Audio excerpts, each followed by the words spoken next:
K-pop singer Park Bo-ram, pumanaw na. Ang nakakabiglang pagpanaw ng K-pop singer na si Park Bo-ram noong 11 ng Abril ay nag-iwan ng kalungkutan sa K-pop community.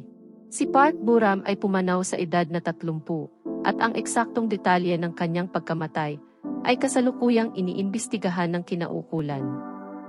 Ayon sa Chosun Ilbo, ang South Namyangju Police Station ay nagbigay ng pahayag na si Park Bo-ram ay hinimatay sa loob ng banyo habang siya ay nakikisalamuha at nakikipag-inuman sa dalawa nitong kaibigan.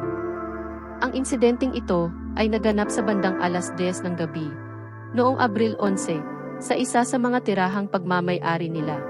Nang mapansin ng kanyang mga kaibigan na tila matagal bumalik si Park Bo-ram mula sa banyo, ay kaagad na silang tumawag ng tulong sa emergency services. Ayon sa naturang report, si Park Bo-ram ay natagpuang nakahiga at walang malay na nakadapa sa harapan ng vanity. Ang mga kaibigan rin niya ay nagsagawa ng CPR, ngunit si Park Bo-ram ay nanatiling walang malay. Siya ay dinala ng emergency services sa Hanyang University Hospital, Guri Branch, na kung saan siya ay idineklarang patay na sa oras na alas 11:17 ng gabi noong April 11. Ang kapulisan naman ay humiling sa National Forensic Service para magsagawa ng autopsy upang malaman ang eksaktong sanhi ng kanyang pagkamatay ayon sa report ng Koreabo.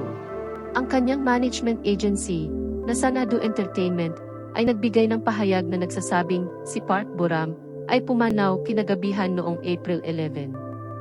Ang lahat ng mga artists at pamunuan ng Sanadu Entertainment ay lubusang nakikiramay sa kanyang pagpanaw.